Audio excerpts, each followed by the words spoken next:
paga de melhor qualidade, essa está acabando. Um problema estratégico que tem que ser feito por antecipação. Não faz sentido nenhum, as aves não estão doentes. Preciso andar com muita prudência para evitar um acidente.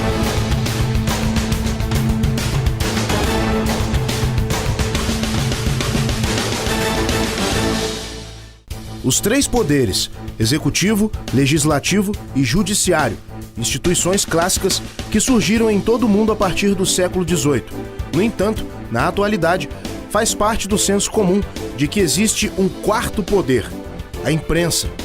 Surgindo no século XIX, a imprensa tem sido um instrumento de poder, manipulação e objeto de controle de governos totalitários. No cenário atual de instabilidade política, ocasionada pela Operação Lava Jato, que culminou com uma série de denúncias contra a classe política e empresários, a imprensa mais do que nunca tem um papel de relevância por ser formadora de opinião. No entanto, se a imprensa se limitasse a informar e trazer à discussão cientistas políticos e sociais, cumpriria bem o seu papel. Mas não é o que faz a maioria dos meios de comunicação. Assumem posições partidárias comprometendo as instituições nacionais, fomentando um fosso cada vez maior entre as classes sociais e os militantes políticos. Quem descreve bem sobre o quarto poder, ou seja, a imprensa, é o historialista, uma mistura de historiador com jornalista, Paulo Henrique Amorim, no livro O Quarto Poder. Amorim veio a Nova Friburgo a convite do Sindicato dos Bancários ministrar uma palestra sobre o seu livro e sua posição quanto aos atuais acontecimentos do país a partir da crise provocada pela Operação Lava Jato.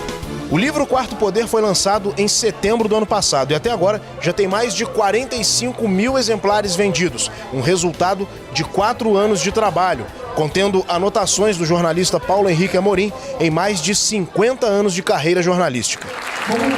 Tem umas pessoas de Friburgo aqui para compor, assim, segmentos da sociedade, tá? Enfim, para participar do nosso debate. Então, vou pedir a historiadora Janaína Botelho, por favor, para participar com a gente também aqui da mesa. A Patrícia, também pela Rádio Comunidade, Patrícia Spitz. Pedir o amigo Cláudio Damião também para participar. O Max Bezerra, que é presidente do Sindicato dos Bancários, que eles foram decisivos para essa noite que aconteceu hoje. Os estudantes aí escolham um e venham para cá. Vamos lá, rápido aí, pessoal. Um estudante aí para cá. Um jovem aqui na mesa.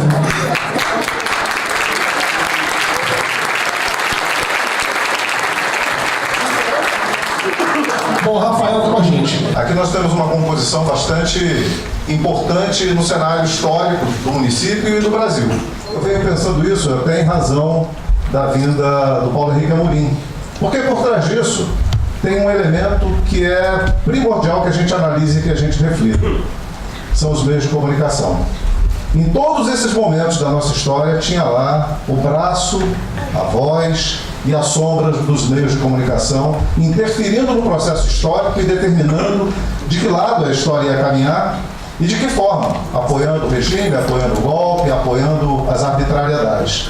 Eu não estou aqui para defender governo algum, nem para dizer se está certo ou está errado, mas a gente não pode perder de vista que nós temos uma Constituição, que nós temos um regime que deve ser referência para todos nós, porque se a gente rasga a Constituição, nada está valendo para ninguém.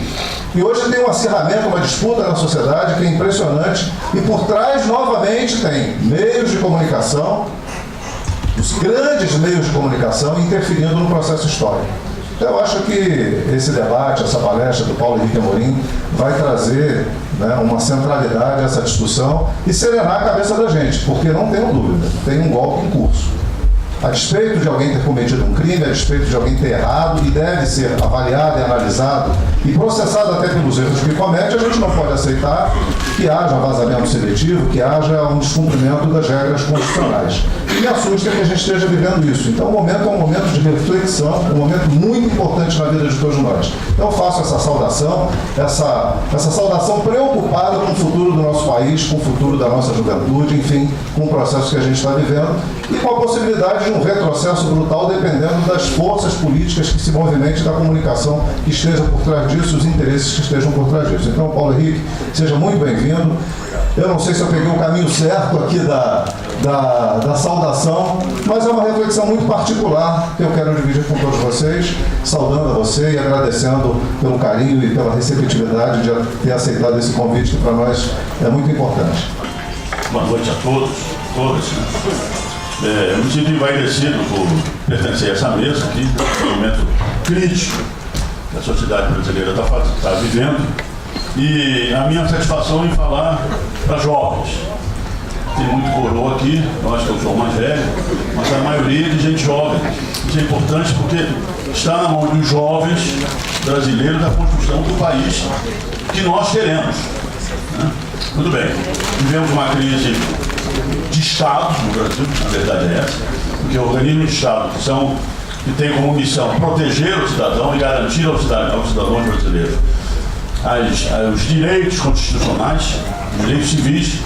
Esses mesmos organismos de Estado estão transgredindo e rasgando a Constituição Federal. Estamos vivendo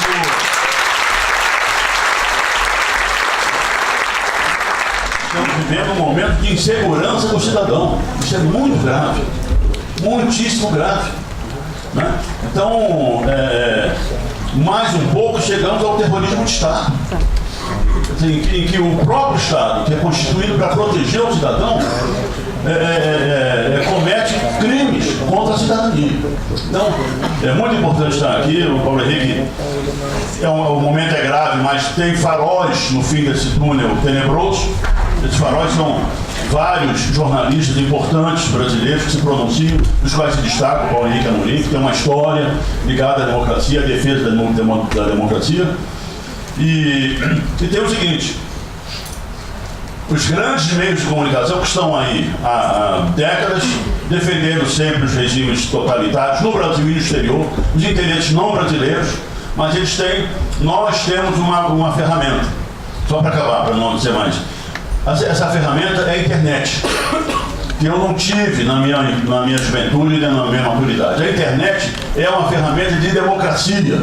É preciso que utilizemos intensamente a internet para mobilizarmos as pessoas, mobilizarmos a população e a sociedade brasileira contra essa selvageria anticivilizatória e destruidora do Estado Democrático Brasileiro que nós estamos vivendo agora. Obrigado.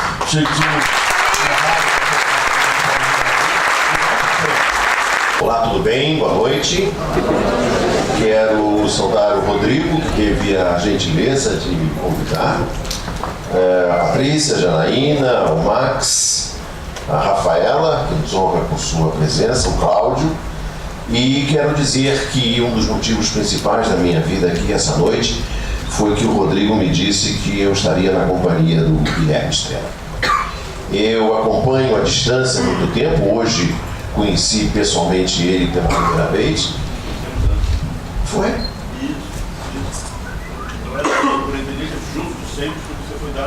É verdade. Mas isso no tempo que os bichos falavam, né? Eu fui ao centro.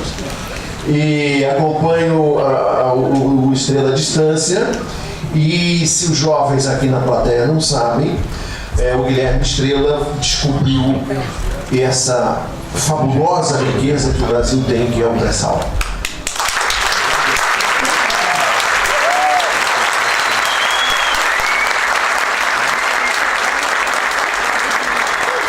Eu acabei de ter uma outra aula com o Estrela, porque eu fui entrevistá-lo ali no camarim, para botar no meu site amanhã. Não consegui conexão para botar agora, mas daqui a pouco a gente consegue. Aprendi com ele que, além do petróleo do pré-sal, o pré-sal tem um gás extremamente importante, porque é um gás que produz o material para fertilizantes. E o Brasil é provavelmente uma das 2, 3 principais agriculturas do mundo e importa fertilizantes. E, portanto, essa questão estará resolvida no pré-sal. Além de entregar a gasolina, petróleo para o carro e para a indústria petroquímica, produz também fertilizantes para a nossa agricultura. Portanto, temos aqui diante de nós um construtor do futuro do Brasil. Eu gostaria de dizer algumas palavras antes de falar do meu livro.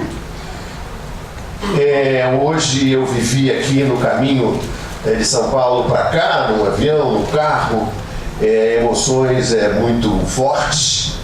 Inclusive ouvi através da conversa fiada o discurso da presidenta Dilma dar posse ao Lula, ao Eugênio Aragão, novo ministro da Justiça, e fiz questão de não ouvir nem na CBN, nem no Boechat, que nós tínhamos no carro com o Rodrigo, porque eles interferem na narrativa, fazendo comentários em cima do que a presidenta dizia, como se os âncoras da CBN e o Boechat pudessem me dizer alguma coisa que me interessasse. Eu queria ouvir a presidência da República, então eu pude ouvir a narrativa limpa dela no site Conversa Fiada perfeitamente. E essa é uma das forças da internet. O dia de hoje se caracterizou também pela suíte, pelo desdobramento daquele espetáculo inacreditável que nós vimos ontem. O que aconteceu ontem, para deixar as coisas muito claras? E eu acompanhei ao longo do dia no Conversa Fiada, e nós saímos de lá às 11 horas da noite, vendo passo a passo de como se deu o golpe. O golpe foi assim. O Moro ia prender o Lula, ele não prendeu lá em Congonhas, porque o professor Luizinho armou uma baderna na porta da Polícia Federal em Congonhas, o delegado ficou com medo e disse à Polícia Federal em Curitiba que estava com medo. E não conseguiram levar o Lula, porque eles iam pegar o Lula ali em Congonhas e botar para Curitiba. E quem entra em Curitiba não sai nunca mais. Só se delatar o Lula. Só se sai da prisão de Curitiba se delatar o Lula. Se não delatar o Lula, fica lá. Porque, como disse o Estrela, não há mais lei e Constituição no Brasil. Nós vivemos já, nesse momento, um estado de exceção. Então, eles não conseguiram prender o Lula ali em Congonhas. Iam prender agora, antes que se materializasse a nomeação dele para ministro da Casa Civil. Quando ficou claro e irreversível a nomeação dele, quando ele percebeu que o Lula já tinha com ele o decreto da nomeação dele, ele vazou para a Globo News, os supostos grampos que prejudicariam o Lula e a Dilma. Foi essa a trajetória. Uma operação casada do Moro, da Polícia Federal, com a Globo News e depois com o Jornal Nacional, para impedir a posse do Lula no caos. E agora, hoje, eu acabei de ouvir no hotel o grampo de uma conversa com o Rui Falcão, do Rui Falcão com o Jacques Wagner. E eu desconfio, e eu vou dizer isso amanhã no Conversa Fiada, que todos os ministros do Supremo, com uma exceção, estão sendo grampeados. Porque na antevéspera do julgamento de um possível impeachment, esses grampos vão vazar. Nós estamos num regime nazista, num regime que já conhecemos, da arapongagem desenfreada a serviço de um estado de exceção. É isso que está acontecendo hoje no Brasil. E por que está acontecendo isso hoje no Brasil? Porque a Globo endeusou, a Globo fabricou um herói que é esse juiz Moro de Curitiba. Por quê? Porque o PSDB não tem candidato. O candidato deles pode ser preso a qualquer hora. Só não é preso porque o Janot não quer. Porque o Janot não denuncia. E agora com esse dulcídio amoral, eles perceberam que ele tinha uma conta em Liechtenstein. Está ficando difícil difícil deixar o Ecinho de fora. Eles não têm alternativa. Vai ser o Fernando Henrique? Com um filho que não é dele? Com a Brasife? Como é que o Fernando Henrique explica que mandou, através de uma operação irregular, 300 mil euros para o filho que não é dele comprar um apartamento na Espanha? Como é que um professor aposentado e um presidente da República tem 300 mil euros? Não é estranho? E foi o que ele mandou para o menino comprar um apartamento. O Serra tem curso em todos os capítulos da privataria. O Amaury Ribeiro Júnior escreveu um livro que é a biografia do Serra, se chama A Privataria Tucana. O Serra não existe há meia hora de debate público. Então o candidato é o Moro. E por que é o Moro? Eu acabei de escrever para o meu site. Eu recebi a informação de uma pessoa que me disse que a preocupação de um dos filhos do Roberto Marinho, eu digo no meu blog que os filhos do Roberto Marinho não têm nome próprio, eles são os filhos do Roberto Marinho, porque os três juntos não dão um QI 12, se os três somar os três, não dão um QI 12. QI 5. É por isso que eles delegaram a opinião do jornalismo, porque eles não têm como mandar, eles não têm como formular uma política editorial. Como diz um amigo meu, do Roberto Marinho, eles só herdaram a fortuna. Um dos filhos do Roberto Marinho está indignado porque aquela praia lá em Paraty tem uma casa, um triplex, que supostamente pertence a uma suposta filha de um dos filhos do Roberto Marinho. E o Moro, para prender o Lula, chegou naquele edifício lá no Guarujá e mandou incriminar todo mundo, mandou investigar todo mundo. Para não dizer que era para prender o Lula, disse: investiga todo mundo, aí é todo mundo suspeito. Como disse o Lula, Deus escreve certo por linhas tortas. Vizinho de porta do triplex que não é do Lula, fica o triplex de uma panamenha que trabalha para uma empresa chamada Mossack. A Mossack é uma grande operadora internacional, vamos chamar de global, de lavagem de dinheiro. Ela lava dinheiro aqui e lava para o mundo inteiro. E a Mossack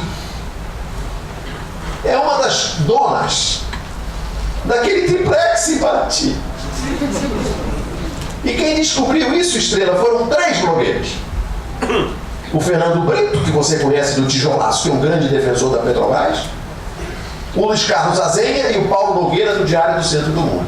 Os 3 descobriram que aquele triplex de Paraty pertence, na verdade, a uma empresa de lavagem de dinheiro. Mas quem usa, supostamente, é uma das filhas de um dos filhos do Roberto Marinho. Então é preciso endeusar o Moro. É preciso endeusar o Moro, para o Moro não ir a Paraty. O Moro não pode ir a Paraty. E o que me disseram hoje é que esse filho do Roberto Marinho está indignado com o probleminha da filha dele, que não pode usar a casa de praia em Paraty, porque todo domingo o pessoal vai lá fazer uma farofada. Agora virou programa de um pessoal aqui do Rio fazer farofada em Paraty, porque o filho do Roberto Marinho diz para todo mundo que ele não é dono daqui. A filha não é dona. Então virou praia de bêbado, não tem dono. Se não tem dono, o pessoal vai fazer farofada. Eu já sugeri o STED para ocupar. Ou então o pessoal do Sem Teto.